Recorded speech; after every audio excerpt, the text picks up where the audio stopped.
The Johnson family had always been a beacon of resilience and unity. James Johnson, 45, was a hard-working mechanic known for his strong hands and even stronger moral compass. His wife, Linda, 42, balanced her role as a nurse with her duties as a community volunteer. Together, they had 2 children, 16-year-old Maya, an aspiring artist, and 12-year-old Daniel, whose dream was to become an astronaut. The Johnsons were a close-knit family who found joy in the little things: family dinners, board game nights, and Sunday morning walks to the nearby park. Despite financial challenges, their home was filled with laughter, warmth, and unwavering support for one another. James and Linda had worked tirelessly to secure their modest 2-bedroom home in a quiet suburban neighborhood. For them, it wasn't just a house. It was the culmination of years of sacrifices and the foundation of their children's future. Every weekday morning, the Johnson household was a flurry of activity. Linda woke up at dawn to prepare breakfast before heading to her early shift at the local hospital. James would pack his lunch, kiss Linda goodbye, and drive to his auto repair shop, where he was known for his honesty and expertise. Maya and Daniel had their own routines. Maya often stayed up late sketching in her notebook, and Daniel spent hours reading about space and science. On school days, they'd scramble to get ready, often teasing each other as they raced to the front door. Evenings were sacred family time. After dinner, they'd gather in the living room, sharing stories about their day. On weekends, they'd often host small get-togethers with neighbors, solidifying their role as a pillar of their community. The Johnsons' home stood proudly on the corner of Maple Street, its white picket fence a symbol of their dreams. The small garden out front was Linda's pride, filled with colorful flowers and a single, sturdy oak tree that James had planted when they moved in. Inside, the house was cozy and inviting, with walls adorned with Maya's artwork and family photos that captured their happiest moments. The neighborhood itself was a mix of old and new residents. While most of the Johnsons' neighbors were friendly, there were subtle signs of division. Across the street lived Mr. Carter, the landlord who owned several properties in the area. His towering figure and stern demeanor made him an intimidating presence. Carter's visits were rare but never pleasant. He'd show up unannounced, his sharp eyes scanning the property for any excuse to criticize. Despite his coldness, the Johnsons did their best to stay on his good side, paying rent on time and keeping the house in pristine condition. One chilly autumn evening, Carter showed up unannounced, his expression colder than usual. As James opened the door, Carter's gaze swept over the family, lingering just a moment too long. "This house better stay in perfect condition," he said curtly, his tone dripping with disdain. As he walked away, Linda noticed him muttering under his breath. Though his words were inaudible, the look of contempt on his face was unmistakable. "I don't like the way he looks at us," she whispered to James later that night. Unbeknownst to the Johnsons, Carter had plans that would soon shatter their peace. And for a family that valued their home as much as their unity, the storm brewing on the horizon would test them like never before. It was a quiet Wednesday afternoon when James returned home early from work, a rare occurrence. As he parked his truck, he noticed an unfamiliar car in the driveway. The sleek, black sedan seemed out of place amidst the modest homes of the neighborhood. James stepped into the house and found Linda standing in the living room, a piece of paper trembling in her hands. Her face was pale, her eyes wide with disbelief. Before James could ask, she handed him the document, a notice of eviction, signed by Mr. Carter. The letter was brief and cold. It claimed that the Johnsons had violated their rental agreement, citing excessive noise and unauthorized alterations to the property. James's brow furrowed as he read through the baseless accusations. The Johnsons had always been meticulous about following the rules, and James knew these claims were fabricated. Just then, Carter walked into the house without knocking, his hands in his pockets and an air of smug confidence about him. "I trust you've read the notice," he said, his voice calm but laced with condescension. James clenched his fists, his voice steady but firm. "This is a mistake. We've done nothing wrong." Carter smirked. "Mistake or not, you have 30 days to vacate. And I'd suggest you don't make this harder than it needs to be." Linda stood beside James, her voice trembling with both fear and anger. "This is our home. You can't just throw us out." Carter shrugged. It's business, not personal. If you can't accept it, take it to court. With that, he turned and walked out, leaving the Johnsons stunned and shaken. As the door slammed shut, the house felt colder than ever. Linda sank into the couch, her hands covering her face as tears welled up in her eyes. "How can he do this to us?" she whispered. James sat beside her, his jaw tight with anger. "He's just trying to push us out for his own reasons. Probably wants to jack up the rent or sell the place."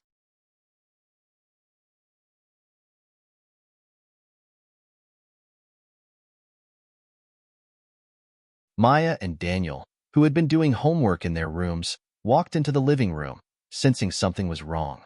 Maya, ever perceptive, noticed the letter on the coffee table. "What's going on?" she asked, her voice laced with worry. Linda hesitated, not wanting to burden the children, but James spoke up. "Mr. Carter's trying to evict us.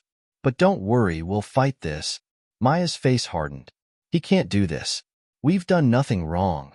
Daniel, still too young to fully grasp the gravity of the situation, clung to his mother's arm. "Are we going to lose our house?" Linda pulled him close, stroking his hair. "We're not going anywhere, sweetheart. We'll figure this out." Though her words were meant to reassure, the uncertainty in her voice lingered in the air. The next few days were a whirlwind of emotions and sleepless nights. James and Linda began gathering documents, rental agreements, maintenance receipts, and photos of the house's condition. Every spare moment was consumed by calls to lawyers and housing advocates. Maya took on a new role in the family, helping her parents research tenant rights and document their case. She created a folder labeled Evidence and meticulously organized every piece of information they might need. Daniel, sensing the tension, became unusually quiet. He spent his evenings drawing pictures of their house, as if trying to hold on to it in his own way. Meanwhile, Carter's harassment escalated. He started showing up unannounced, taking photos of the property and making snide comments about how messy it was. One evening, he even turned off the water supply, forcing the Johnsons to call a plumber late at night. The family's once peaceful routine was now a battleground.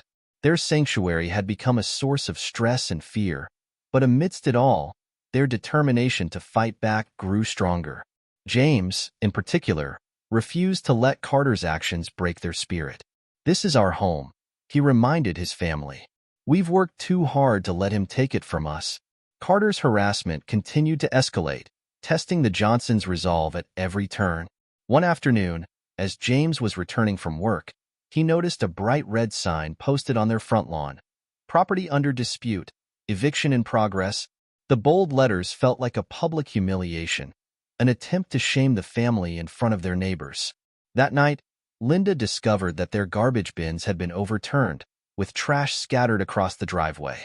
Carter's SUV was parked a block away, its headlights on, as if he were watching and waiting for a reaction. James clenched his fists, but reminded himself to stay calm. "He's trying to provoke us," he muttered to Linda. The final straw came when Carter filed a false noise complaint with the police. 2 officers showed up at their door, responding to claims of disturbances. James calmly explained the situation, presenting evidence of Carter's ongoing harassment. Though the officers seemed sympathetic, they left with a warning to keep things quiet, adding another layer of stress to the family's ordeal. Despite the mounting pressure, the Johnsons refused to back down. With the eviction hearing approaching, they doubled their efforts to prepare their case, determined to expose Carter's malicious intent.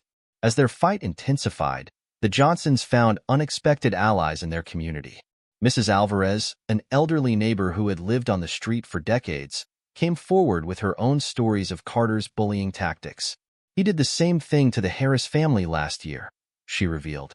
But they didn't have the resources to fight back. Maya's high school history teacher, Mr. Collins, also stepped in to help. A passionate advocate for justice, he offered to connect the family with a pro bono attorney named Sarah Whitman. Sarah, a sharp and tenacious lawyer, quickly became the Johnsons' strongest ally. "This isn't just about you," she told them during their first meeting. "It's about standing up to people like Carter who think they're above the law." Sarah encouraged the family to document everything, photos, videos, witness statements, to strengthen their case. She also began building a timeline of events, highlighting Carter's pattern of harassment and discriminatory behavior. Though James remained the pillar of strength for his family, the stress was beginning to take its toll. Late at night, when everyone else was asleep, he'd sit on the porch, staring at the oak tree he'd planted years ago. It was more than just a tree. It was a symbol of the life he'd built for his family, one rooted in hard work and hope. The thought of losing it all felt like a failure he couldn't bear. Linda, too, was struggling. As a nurse, she was used to dealing with high-pressure situations, but this fight felt personal in a way she wasn't prepared for. "What if we lose?" she confided to James one night, her voice barely above a whisper. "What will we tell the kids?" Maya channeled her frustration into her art, filling her sketchbook with images of their home surrounded by chains and locks. One evening, as she showed her parents a drawing of Carter as a towering figure overshadowing their house, James hugged her tightly. "We won't let him win," he promised. Even young Daniel, who usually stayed optimistic, began to feel the weight of the situation. One day, he asked Linda, "If we lose the house, will we still be a family?" Linda knelt down, holding his face in her hands. "Daniel, we'll always be a family. No one can take that away from us." The emotional strain was palpable, but it also brought the family closer together. Their late-night discussions, once filled with fear, became strategy sessions as they planned for the upcoming hearing. Each member of the family found their role in the fight, turning their pain into purpose. In the days leading up to the hearing, Sarah uncovered a critical piece of evidence, a document proving that Carter had been in talks to sell the property to a developer. The sale was contingent on the house being vacant, a clear motive for his actions. The discovery sent a surge of hope through the Johnson family. "This could be the key to proving our case," Sarah told them. "But we'll need to present it carefully to make the strongest impact." As the family rehearsed their testimonies, the weight of what was at stake became clear. This wasn't just about their home. It was about their dignity, their rights, and their future. With the evidence in hand and their resolve stronger than ever, they prepared to face Carter in court, knowing the battle ahead would be their toughest yet. The day of the court hearing arrived, and the Johnson family entered the packed courtroom with a mix of anxiety and determination. Carter sat at the defendant's table, his confident smirk suggesting he believed the outcome was a foregone conclusion. The judge, a middle-aged woman with a no-nonsense demeanor, began the proceedings by asking both parties to present their cases. Carter's attorney, a slick-talking lawyer, wasted no time painting the Johnsons as unruly tenants who had violated their lease agreement. He presented doctored photos of damage to the property and cited the fabricated noise complaints as evidence of their supposed misconduct. When it was Sarah's turn, she approached the bench with calm authority. She began by dismantling Carter's claims, presenting time-stamped photos and witness testimonies from neighbors that contradicted his allegations. She called Maya to the stand, where the teenager spoke eloquently about her family's respect for the property and the unjust harassment they'd endured. But it was the final piece of evidence that turned the tide. Sarah revealed the developer agreement, highlighting Carter's financial motive to evict the Johnsons. As she held up the document for the courtroom to see, gasps rippled through the audience. "This is not a case of lease violations," Sarah declared. "This is a case of greed and discrimination." Carter shifted uncomfortably in his seat, his confident facade beginning to crack. The judge leaned forward, her expression growing stern as she addressed Carter. "Mr. Carter, this document raises serious questions about your motivations. Is it true that you initiated these eviction proceedings to facilitate the sale of this property?" Carter's lawyer scrambled to respond, but the judge silenced him with a raised hand. "I want to hear it from Mr. Carter." Under the weight of the evidence and the judge's piercing gaze, Carter stammered, I was acting within my rights as a landlord." The judge's tone turned sharp. "Your rights do not include fabricating violations or harassing tenants. This behavior is not only unethical but may also violate anti-discrimination laws." The courtroom erupted into murmurs. Carter's attempt to maintain control had backfired spectacularly.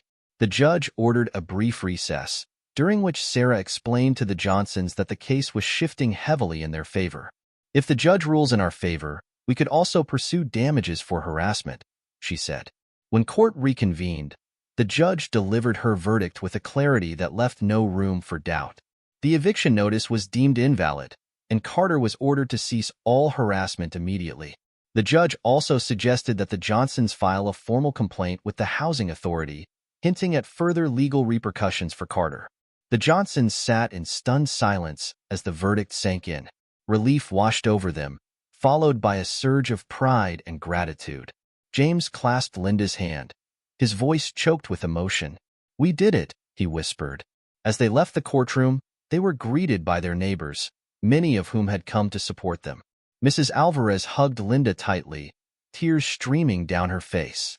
"You've given us all hope," she said. "Maybe now people will think twice before treating us like we don't belong." Maya held up her sketchbook, showing a drawing she'd made the night before. A picture of their family standing strong in front of their house, with the words, "Home is worth fighting for," written above it. James smiled, his heart swelling with pride. Even Daniel, who had been quiet for most of the ordeal, seemed to grasp the significance of what had happened. "Does this mean we won't have to leave?" he asked, his eyes wide with hope. "No, buddy," James said, lifting him into his arms. "We're staying right where we belong." For the first time in weeks, the Johnsons felt a sense of peace. They had stood up to injustice and emerged stronger for it. In the days following the court victory, the Johnsons focused on rebuilding their sense of normalcy. The first thing James did was repair the oak tree's protective border, which had been damaged during Carter's harassment. As he worked, neighbors stopped by to offer congratulations and lend a hand.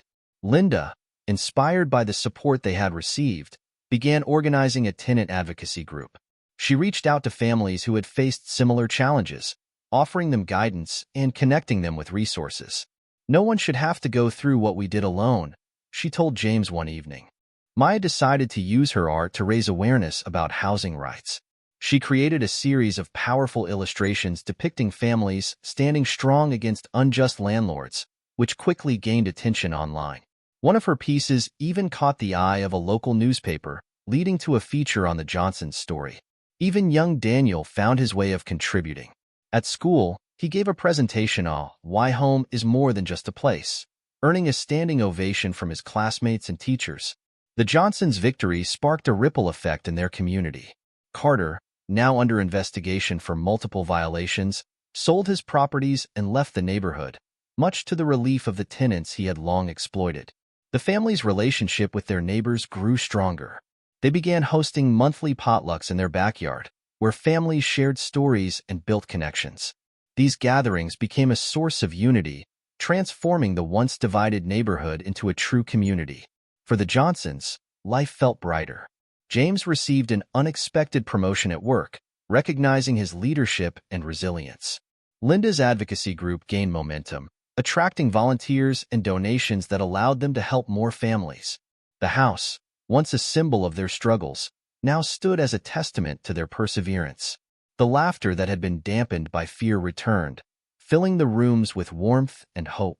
One evening, as the family sat together on the porch, James looked out at the oak tree swaying gently in the breeze.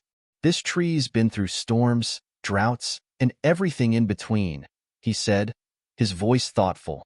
"But it's still standing, just like us." Linda nodded, resting her head on his shoulder. "We didn't just fight for this house," she said. "We fought for everything it represents. Our family, our dreams, our future." Maya smiled, flipping through her sketchbook. "And we showed people that standing up for what's right can make a difference," she added. Daniel, leaning against Linda, chimed in, "We're superheroes now." The family laughed, their bond stronger than ever. As the sun set, casting a golden glow over Maple Street, the Johnsons planted a small sapling beside the oak tree, a symbol of growth and new beginnings. Maya took a photo of the moment, later captioning it, "Rooted in resilience, growing in hope." Inside the house, James hung a framed copy of the court verdict on the wall. Beneath it, Linda pinned a list of tenant rights and a quote that had guided them through their darkest moments. "Justice delayed is not justice denied."